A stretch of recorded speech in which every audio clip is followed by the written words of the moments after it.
So I titled this a tidal wave of information, because most of what I'm going to tell you isn't really going to stick. But you might fall in love with an idea here, and you can go home and research it yourself. But there's something really important I want to say before we get into the tech. So right now, a lot of engineers I look up to are going through a hard time. And I think that we remember, no matter what, that all of us are people, and everyone just wants to be treated as a person, that we have value, and that we're all human. Yesterday, Chris Nova, an engineer I look up to who's smart and funny and awesome, she shared this at All Things Open, and she wanted to see the support from the community, from people who look up to her, share this on Twitter. So I think if you can take a picture of this, tweet it, share it, at some of your friends and family, and just let them know you care and you support them, that'd really mean a lot. You just want to show people they're not alone. And if you want to hear more about this, there's the diversity breakfast on Thursday. So I see you guys pulling out your phones, and again, I really appreciate it. All right. And then also, all of these slides will be on my Twitter, which is here. So if you have any questions, comments, concerns, there's a Google form. You can submit things anonymously or not anonymously. And also, my slides are on my website. And this is out of order, so we're going to go this way. So my name's Sarah Christoph. I am a Kuber baby, and I'm a systems engineer at CloudReach, which means whenever anyone says containers or Kubernetes, I am summoned out of my cave, and I go and help them. All right, and this talk is based off a Steam game called You Must Build a Boat, and it's like a boat, but it's simpler because it's a raft. So you should buy this game, it's only $5. All right, so now we're gonna get into the fun part. So the reason I'm interested in this is because I wanted to build the perfect system. Something redundant, not too complex, with little latency. I think it's something we all try and do. But the more I would try to add in one circle, the more complex it would become. So if I wanted lower latency, I would reduce stuff in redundancy. If I wanted it to be more or less latent, it would gain more complex. And this led to a debate between my boss and I, who isn't actually a cat. But a couple months ago, I told my boss about a problem I was having where I wanted a multi-region, multi-master setup, because everything has to be connected everywhere, and we want so much redundancy. And he basically told me, well, because of the latency between health checks, there might be like false positives. And because of that, it's a problem with Raft that we couldn't do my idea. And I didn't really believe him, but I don't want to tell him that because he's my boss. So I made a talk about it instead. And so now you're going to find out if I'm right or if I'm wrong and if I have a job after. He probably won't fire me. So we're going to go over to a lot. So here's something just to prep your brains. We'll start by building a base. I'm pretty sure a lot of you know about distributed systems, but just in case. Then from there, we'll go into the Byzantine generals problem, Byzantine fault tolerance, and mainly because I just didn't know what Byzantine meant, so that's why we cover it. And then from there, we do consensus, Paxos and Raft, and a lot of distributed drama happens, so just be prepped. All right, so centralized system is just that, it's central. Although it's easier to manage a single point of, it's a single point of failure, and there's a lot of restrictions, and you lose a lot of flexibility. However, a distributed system allows us to gain more flexibility with our resources, but it adds complexity. So, just so you know why we're dealing with this. This leads us into the Byzantine generals problem. So in 1982, Leslie Lamport and his bros, whose names I forget, wrote a paper called the Byzantine generals problem. And in this paper, they try to abstract away some kind of the tech talk so that normal people can understand consensus and why we have these problems. So let's talk about the Byzantine generals problem. Imagine a city, and Byzantine Empire decided they didn't really like this city. I don't know, it looked weird. So they were like, we're going to take this over. We're going to surround it. And there are 4 other battalions that must coordinate an attack on this city, and they all must do it at the same time to succeed. If they don't, then they lose the city, everyone fails, it's bad. So flag, torches, signals, they can't be used. Enemy could see them, I don't know, they could figure it out. So the generals have employed a messenger, right, to communicate and coordinate the attack. All the messages need to be sent to the other 4 battalions and confirmed understanding. But that means all the generals have to be loyal, right? We can't have any bad actors. So you could send messages on horseback to the other battalions, but how could you validate those messages? How can you make sure no one has intercepted your message and your messenger is lying to you? So Lamport says this is a solution, and it's really hard to read on a slide and in normal English, so I made pictures for it. In this algorithm, Lamport and his friends say the generals can reach a consensus if 2/3 of the generals are loyal. If more than 1/3 are just traitors, then consensus will not be met and the enemy will win. So let's see Lieutenant 3 being a traitor. All the lieutenants are copying each commander's order and then confirming with one another. Lieutenant 2 will figure out the majority, and since it received attack, attack, eat from this previous slide, see, attack, attack, eat, then the attack is the majority and it will pass. Everyone will go attack. But let's say our general, our big boy, Orange Cat up there, he's a bad guy. And he sends everyone different things to do. I want the nap time one. So the lieutenants will still reach a consensus amongst themselves. It'll all just be different things. And because of that, there's probably a default command they can retract to, which is retreat, because they can't actually reach a specific consensus amongst themselves. So they say, all right, so I got attack, I got nap, and I got eat. Do any of these match each other? No. All right, so we can't reach a consensus, so we'll just not do anything. We'll retreat. I guess that's doing something. This flows into Byzantine fault tolerance, which I think is super cool and also super sad. So a Byzantine failure in your system must be able to tolerate a class of failures that belong to the Byzantine general's problems.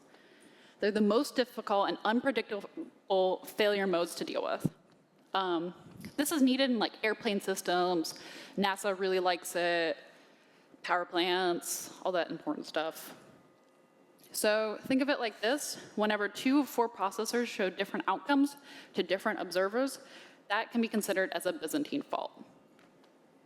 And this is a really specific slide because in a slide deck that I copied from NASA, so that makes me sound really cool, they said it was important, so I'm gonna make it to you guys. They said, so Byzantine fault, right, is basically this. You are observing the Byzantine fault, a action, right? And so every time, I'll have a slide that shows an actual Byzantine fault, but every time you go and check something, it shows a different outcome. It's a Byzantine fault. But a Byzantine failure is when the system is gone because of a Byzantine fault. So they're just know the difference, I guess. NASA said too.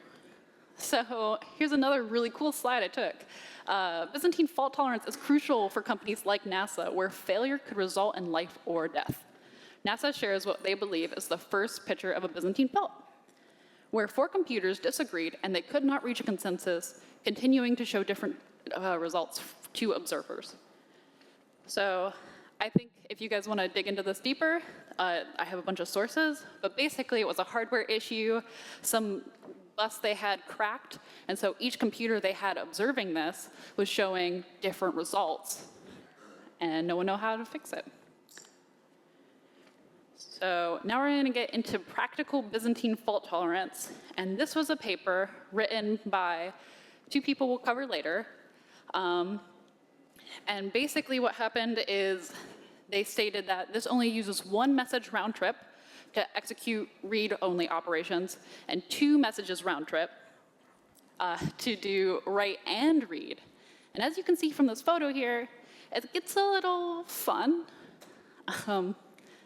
So to cope with the system actively running processes that may be trying to mislead the system, BPFT requires more replicas than the traditional 2F+1 replicas that are needed in normal consensus problems. So If you want to be Byzantine fault tolerance, you need more stuff. So how does this work?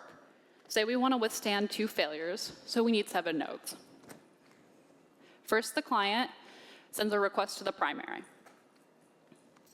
And the primary multicasts this message to all of its backups. Each backup takes that request and it replies to the client after executing it. And the client waits for the failure plus 1, so 3, replies from different replicas with the same result. Now, say the client doesn't receive enough replies or doesn't receive any replies at all, kind of implying that our primary is a bad guy. So if the client does not receive the reply soon enough, it broadcasts the request to all replicas. If the request has already been processed, the replicas will simply resend the reply. And basically what will happen is if the primary isn't sending these out, it will be voted out, which is really cool. It means we can withstand a bad leader. So there's I forget his name, but he works at Microsoft, and he writes this article called The Saddest Moment. And it's about speakers that give talks about reliability and distributed systems. And basically what he tries to show is there's no way to be completely reliable, completely Byzantine fault tolerant without actually losing your mind. And this is a quote. Oh, his name was James Mickens. I have it on this slide.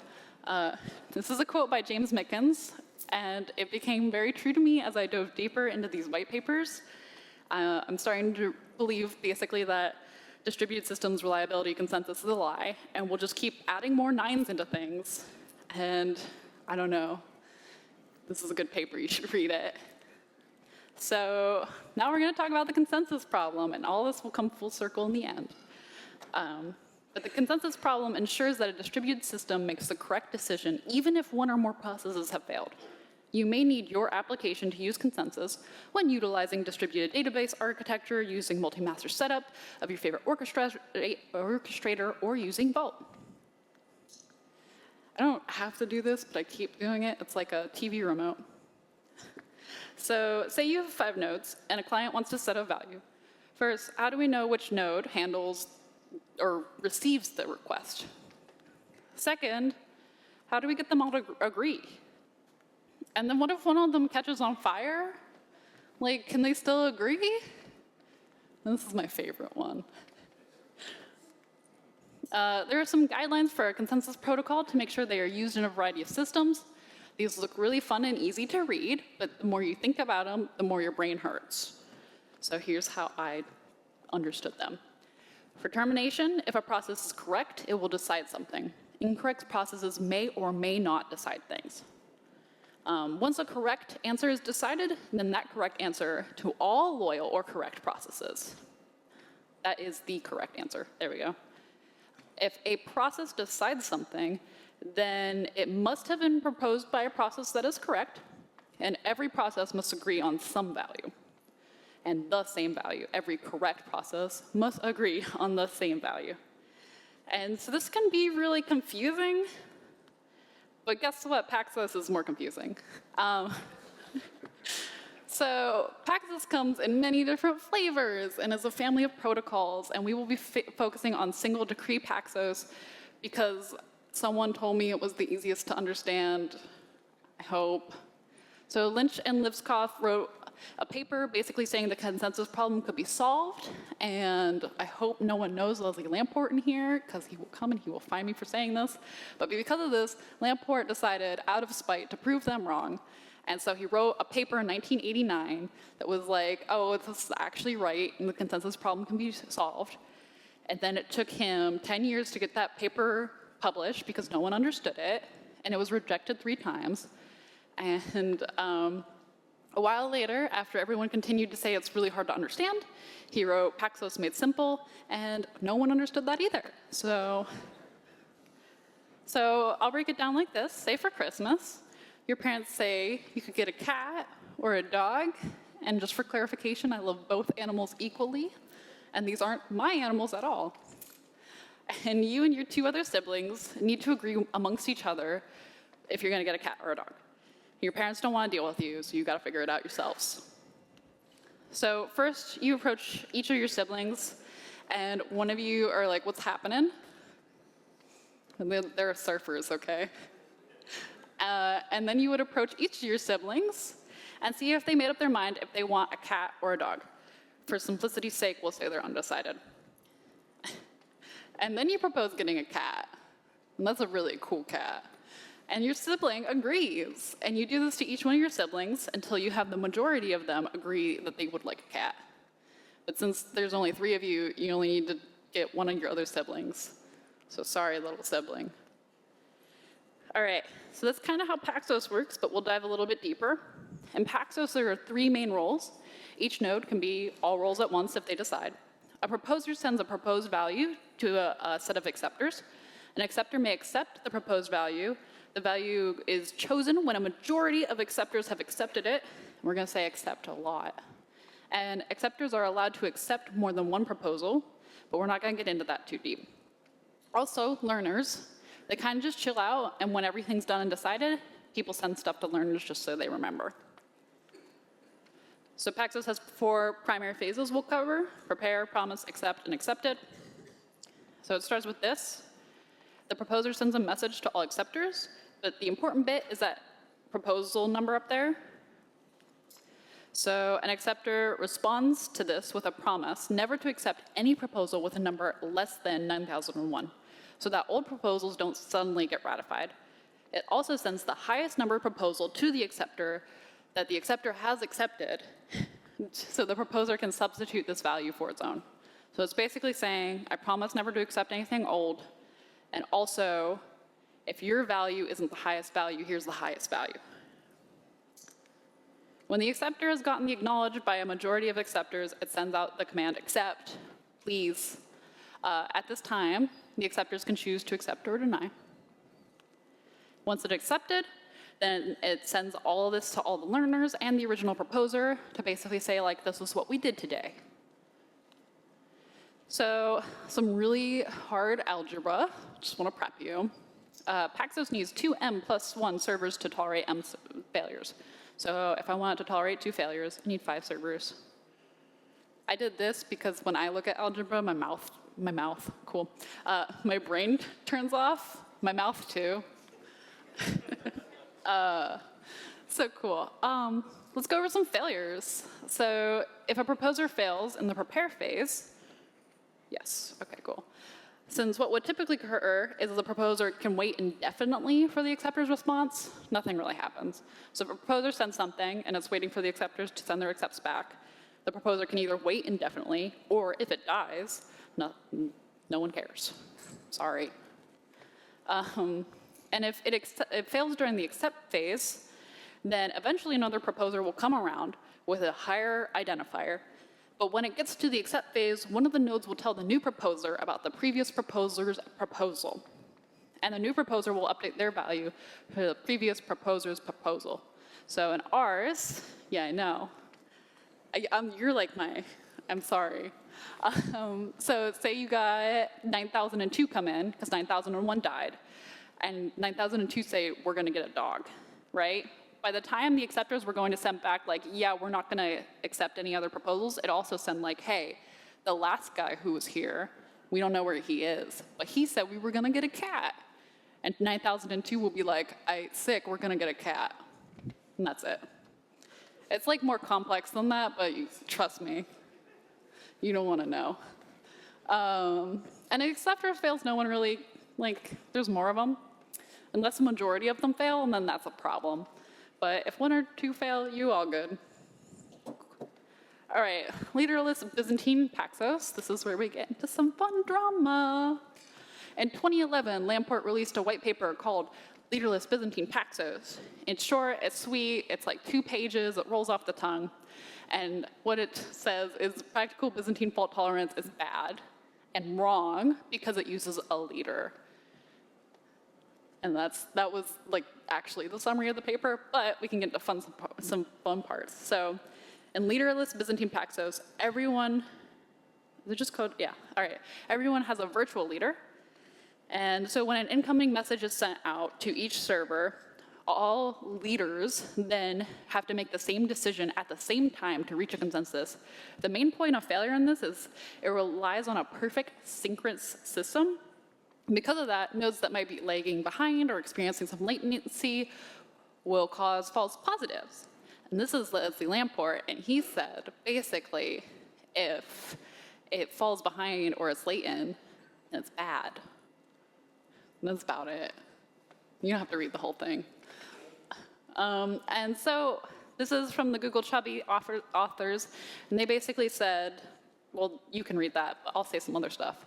So Paxos can be thought of as a choose-your-own-adventure way of implementing consensus. It is a base, and on top of it, you have to decide how you're going to handle a whole slew of things. Every white paper that is out there, not just Leslie's, but Google has written a ton. Anyone who's implemented Paxos has written a ton. It shows you a piece of the puzzle on how to implement their own flavor of Paxos. So it's pretty complex, and especially if you want to put this in production, you're going to be looking at multi-decree Paxos, and it's hard for people to understand. There was another paper where someone said, I'm pretty sure there's only 5 people who actually understand Paxos. One of those people is Leslie Lamport, so he kind of doesn't count. So we're going to get into something that's a little less complex, and that's Raft. Stop it. All right. Raft was started to make consensus algorithms more understandable. Paxos ramps up in complexity, and the information you can get on it varies by the user case. Between its cute marketing and friendly be less than Paxos approach, Raft became widely used. As Paxos had a choose-your-own-adventure playstyle, Raft assists you with setting up a production-ready distributed system. Started in like 2013 or 2012, I don't know, I Googled it a lot and I couldn't find anything. But basically some college students were like, we don't understand Paxos, it's really hard. So we're gonna make something that's a little bit more understandable. So how does Raft work? So in the beginning, when you start up Raft, there's no leader. So each node is assigned a randomized timeout. And they're counting down, and they're waiting for something. We'll cover what later. The first node to reach the end of its timeout, we can see it's the orange node, because he had the shortest timeout, will basically ask to be the leader. At this point, it's in candidate status. And it asks everyone, hey, please vote for me. I'm really cool. The elected leader will, I did the thing, didn't I? Dang it. The elected leader will continually check up on the other nodes. Oh yeah, the slide's funny too. The elected leader will check up on the other nodes to make sure they're okay once he's elected. So basically you have a timer, and every couple of seconds, the leader is like, hey, sup guys, you still alive? And every time they get that sup guys, they gain more hearts, and their timer's reset. But it sounds better if you call it a heartbeat, and their heart grows each time the leader messages them, and it's like a nice budding romance. This is how you make tech fun, guys. Okay, in Raft, like Paxos, we have 3 different states. The follower, which is where most of our servers are, the candidate, where they're trying to be like the leader, and the actual leader. So Raft is divided into terms, and basically there's only 1 leader per term, or there is no leader. Maybe because there was a conflict. You can only be leader if you have an up-to-date log. We'll discuss that in log replication, how that's handled. So just to cover the basics, there are 3 end goals we can have during leader election, right? So say you don't hear from your leader, you're really anxious and sad, and you hit your timeout, and you decide, I'm the captain now. So you request others to vote for you. Either you become the leader, and you send out heartbeats to everyone, somebody else becomes the leader, and you're back to where you were, or nobody wins, and a new term starts, and you try again. Whoever hits their timeout first gets to do this. So, for the safety of the log, one of the primary times the leader will be rejected is if the candidate log is out of sync. So if you see in the bottom, where is it? Yeah, right there. That's really important, so just know that the different color is a new term, and then the index is the top number, and the value you don't really have to care about, but it's just there. So in this image, we can see that the log for the orange server is out of sync, and therefore he will be denied. If the index is lower than the rest of the candidates, it will also be denied. See how he doesn't have a blue one? That's why. That's the TLDR on that slide. Raft is designed around the log and keeping the log up to date. And they say that and like throw Lamport to the wind because they said he didn't do that. So this is important because Raft will automatically repair inconsistent logs just by normal operations. So this is going to get a little complex. Here, entries up to 6 are committed. Yes. So 1 through 6 are all committed, and when 1 through 6 are all committed, because we have 3 of them in each node. Does that make sense? Like, because we have a majority of them in each node appended, then they're committed. And a committed entry is one that is in a majority of the servers. So if there was 2 of 6, it wouldn't be committed. However, the 7th entry isn't committed, like that, like what I just said. It's like I planned this out. The 7th entry isn't committed because only 2 servers have it. So say the leader is trying to append something, and there's an inconsistent follower, like that 3rd guy right there. When a leader tries to append the inconsistent follower log, we'll check it, the preceding index and term. So basically the leader's like, hey dude, so you should be on the blue term, and you should have an index 6, which is blue, and you should have nothing in 7, because I'm trying to add stuff in 7. And this guy is like, no thank you, friend, like, not my thing. And then he's like, all right, dude, I'm gonna send you more entries to see where we can match up so then we can have a more consistent log. So say his 5 was different and they didn't match up, the leader would keep sending this dude a ton of data and be like, please fix your log, until the follower figured it out and was like, I can fix this now. And since we covered failures with Paxos, I feel like I have to do it with Raft or it's not nice. So say a client sends a message to the leader in transit, it's in transit, or the leader dies when it arrives immediately. So basically, it's in like cyberspace. In this case, like, the message is gone. How do you deal with this data loss? How do you ensure and guarantee that these messages will be read by a leader? Usually you just have to resend the message, but when I gave this talk to my friends, that's what they asked, and they told me to put it in my talk, so I did. So they can't be mad. And we'll briefly cover Pangoro, which is Byzantine fault-tolerant Raft, full circle. It uses digital signatures to authenticate messages, and this prevents man-in-the-middle attacks. Each actor in the cluster need to have each other keys to decrypt the message, and while this adds a level of complexity, it lets each actor trust one another. And just like it is inspired by practical Byzantine fault tolerance from 1999, yes. And so the leader can be overthrown. This allows for disloyal leaders not to take advantage of the system. This is possible by disallowing one leader to be in charge of the consecutive turns. By introducing a round-robin election, we can remove the bad leaders from power. So basically, one leader can't be leader each term forever, and we just have to keep switching those guys up. And since the nodes can broadcast every entry to each other, it adds another layer of trust due to the sharing of information, but also another layer of complexity. So this is really cool. I didn't read too much of it because I was like, I just need more Byzantine stuff in my talk.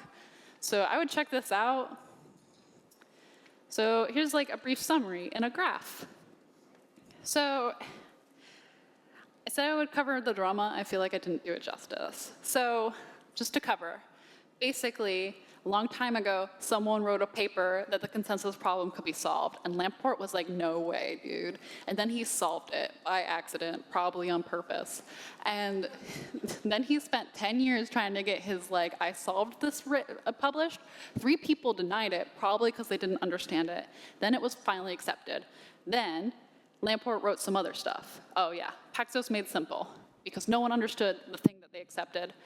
So, and no one understood Paxos made simple either. So in 2011, Leader Byzantine Paxos was written, 2 pages by Leslie Lamport, basically saying he hated this paper that was written in 1999 or 1998, which is really cool. And then in 2012, 2013, Raft is born, and in that paper, everyone was really happy. And that was my favorite paper to read. So what are you going to do with this information when you get home? You can use it to sound really cool in meetings. I mean, what else do you need it for? If anyone says, let's use Paxos, you can be like, no, sir. No, thank you.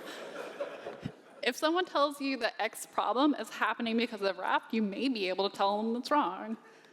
Like me with my boss, but not really, because he's kind of right, but I'm kind of more right. So, like, the application we were using that I wanted multi-region, multi-master was an application I didn't really like, so that's why I'm kind of biased. Basically, Raft should be able to self-heal if there's problems with latency. Also, because of the randomized timers, but because most of our multi-region, multi-master setup would be distributed in the same kind of US zone, nothing's going to be that latent. Like network latency between regions, someone who knows more about networks can come yell at me. I don't think it's going to be that bad. So like, I don't think we're going to have a bunch of false positives, but you could have false positives, but Raft would handle it. So I'm going to call it a tie. Mainly because I don't want to get fired. All right, almost done. These slides are really cool, right? Like super adult and stuff. So check out my bro, Cosmic Meow. She will do slides for you, and you will look as cool as I do. And then I think this is important to check out. So like, here's all the stuff I had to read to do this talk. Like a lot of stuff. So when you see speakers and they're nervous and they're weird, like me, up on stage, you give them like a high five or a Red Bull and be like, thanks for reading all these papers. Wow. I bet that was a lot. And I have a Red Bull. I just can't drink it. Anyways, thank you. Check out my tweet. We're all done here, folks.